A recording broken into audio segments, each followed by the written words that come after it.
preservando a originalidade do nome do Criador, Yud-Rei, Vav-Rei, YHWH.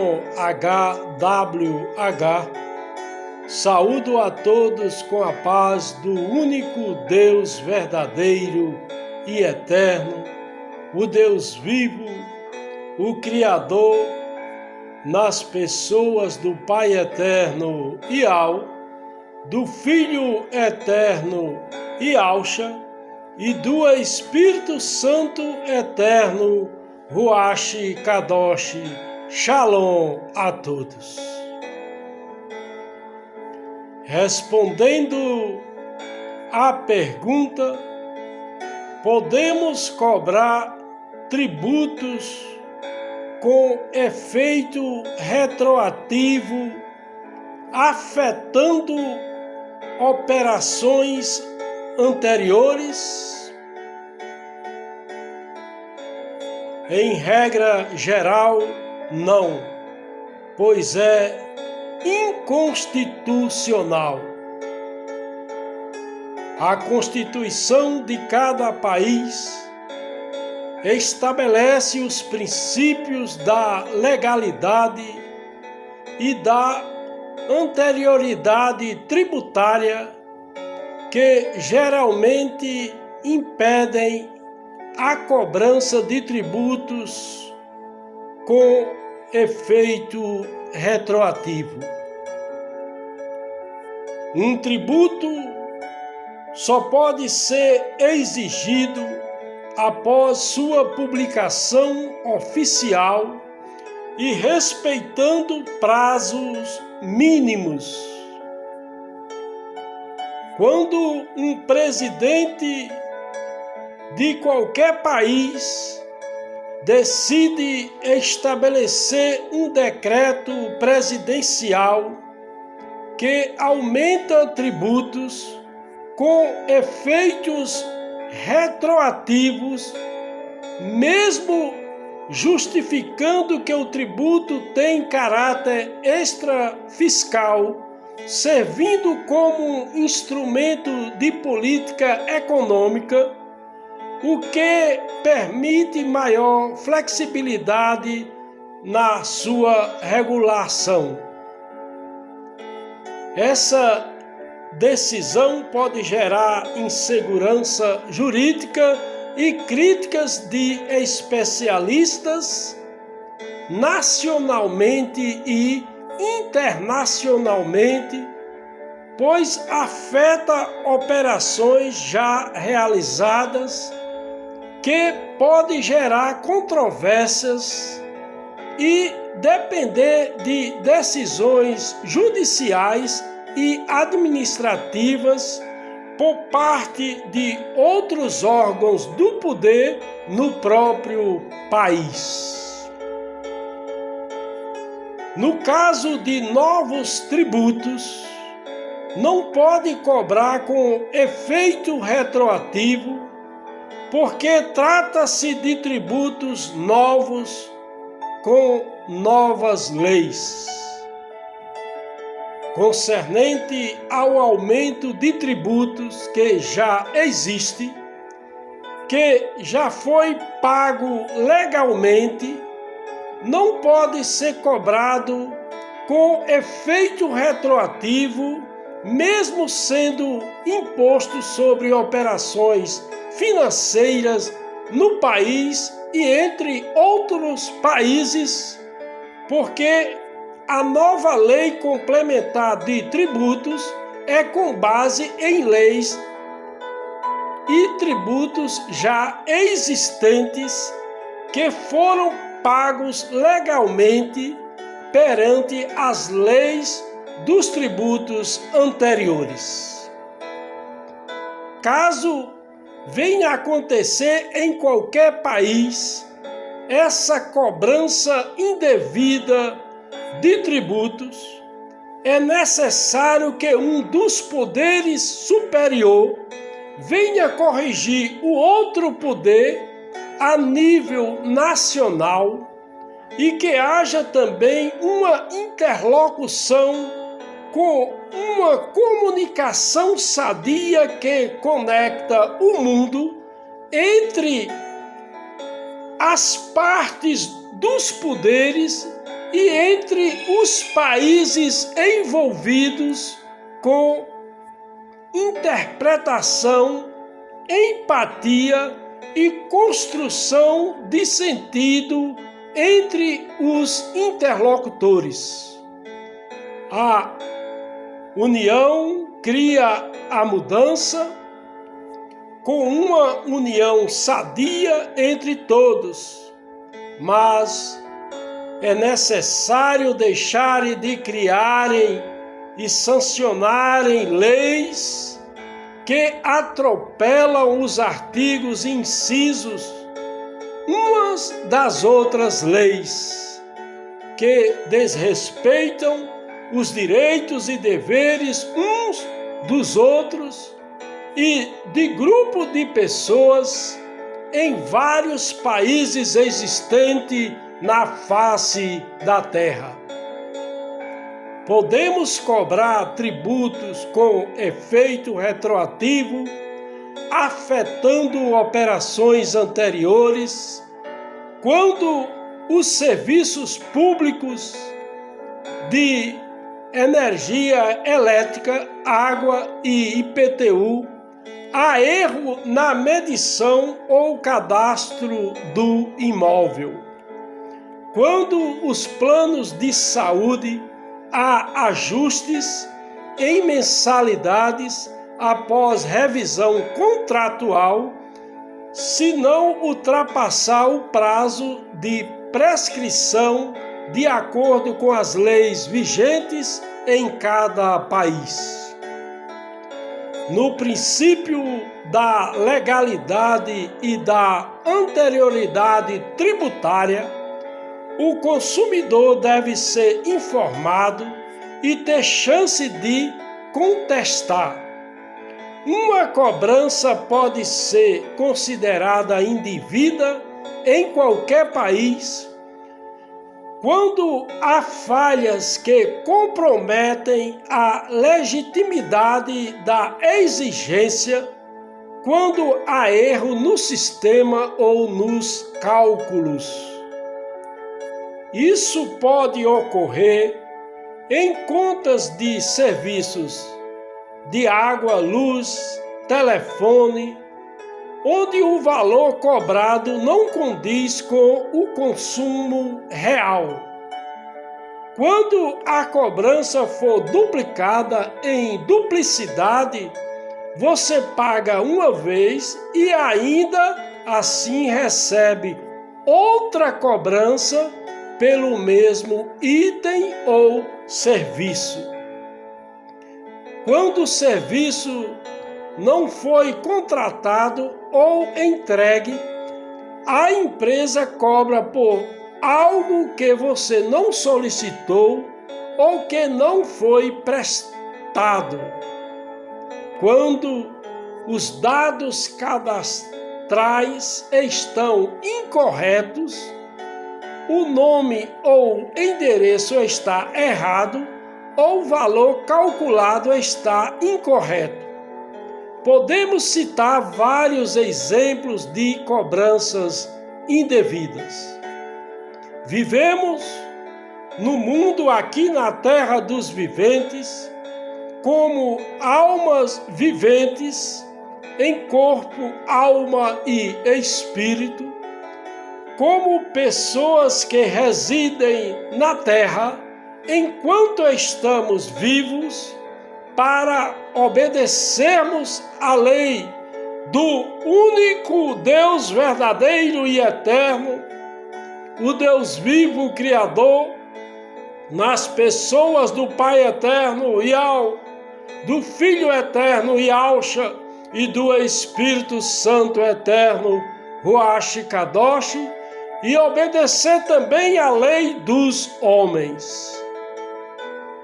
Neste mundo em que vivemos, existem dois reinos.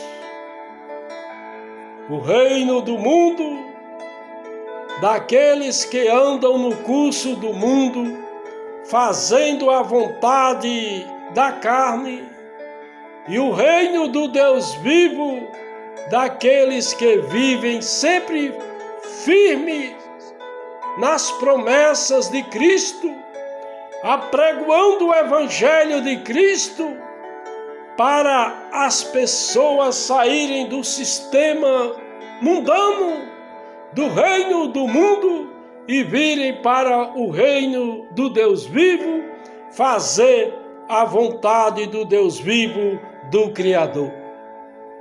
Aqui na terra dos viventes, estamos para obedecer às leis através do sistema humano, que representam os governos municipais, estaduais e federal, pelos poderes executivo, legislativo e judiciário de cada país, com culturas, poderes políticos e econômicos que muitas vezes operam com base em interesses próprios, ambição e domínios baseados em poder humano.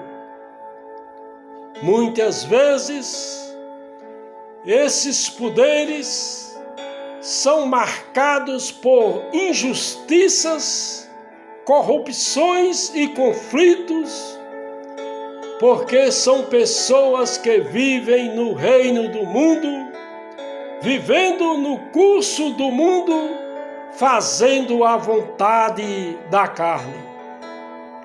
Justamente agora, na pré-tribulação, estamos vendo acontecer no reino do mundo, aqui na terra dos viventes, as inversões de valores. O certo é quem está errado e o errado é quem está certo. Mas no reino do Deus vivo, pecado ainda é pecado. E nós temos que viver como uma família educadora cristã, com uma educação sadia que conecta o mundo. Com o servo do Deus vivo é vencer ou vencer, porque o impossível se torna possível pela vontade do único Deus verdadeiro e eterno, o Deus vivo, o Criador, nas pessoas do Pai eterno Yau, do Filho eterno Yahshua e do Espírito Santo eterno Ruach Kadosh. Temos de viver e pregar e viver a palavra de Cristo, falando a verdade, porque com o servo do Deus vivo, seja porém o vosso falar sim, sim, não, não, pois o que passa daí vem do maligno. O reino do Deus vivo é um reino espiritual, eterno e justo, onde o Deus vivo reina soberanamente com amor, paz e verdade, porque o reino do Deus vivo não consiste no comer e beber, mas na justiça, paz e alegria no Espírito Santo, conforme está escrito na palavra do Deus vivo em Romanos capítulo 14, versículo 17. Aleluia e glória ao Criador. O reino do Deus vivo não é visível como os reinos terrenos, mas está dentro de nós. Ele cresce silenciosamente como a semente de mostarda, transformando corações, mentes e vidas por completo, como alma vivente em corpo, alma e espírito. Sendo Yahushua o Messias, o Machia, Cristo, o ungido, interrogado pelos fariseus sobre quando viria o reino do Deus vivo, respondeu-lhes: o reino do Deus vivo não vem com aparência exterior, nem dirão ele aqui ou ele ali, pois o reino do Deus vivo está dentro de vós. Conforme está escrito na palavra do Deus vivo, em Lucas capítulo 17, versículos 20 e 21. Aleluia e glória ao Deus vivo. A pessoa que confessa a Cristo ressuscitado como Senhor e Salvador de sua vida, todas as dívidas da velha vida são perdoadas, lançadas no mar do esquecimento. Não há mais cobrança com efeito retroativo da velha vida de herança de maldição. Através da graça, o perdão é completo e restaurador em Cristo, com a atuação do Espírito Santo eterno, Ruach Kadosh. Pois todas as dívidas espirituais são apagadas totalmente e lançadas no mar do esquecimento, porque o passado não é apenas perdoado, mas realmente deixado para trás, sem que o Deus vivo Criador o traga de volta para a condenação. Você que ainda não confessou a Cristo, você pode fazer parte desse reino ao aceitar o senhorio de Yahushua, o Messias, o Machia, Cristo, o ungido, e viver segundo os seus ensinamentos. Aqueles que vivem no reino do Deus vivo têm uma nova vida debaixo da graça, segundo o Espírito de santidade e adoção em Cristo. Portanto, agora nenhuma condenação há para os que estão em Cristo ressuscitado, porque a lei do Espírito da vida em Cristo livrou da lei do pecado e da morte. Os que são segundo a carne inclinam-se para as coisas da carne, mas os que são segundo o Espírito inclinam para as coisas do Espírito, porque a inclinação da carne é morta, mas a inclinação do Espírito é vida e paz. Os que estão na carne não podem agradar o Deus vivo, mas todos os que são guiados pelo Espírito do Deus vivo, esses são filhos do Deus vivo. Que a graça de nosso soberano Rei, o Filho eterno Yahushua, o Messias, o Machia, Cristo o ungido, o amor do Pai eterno Yahu, o Deus Altíssimo, o Todo-Poderoso, o grande Eu Sou, e a comunhão do Espírito Santo eterno, Ruach Kadosh, seja com todos.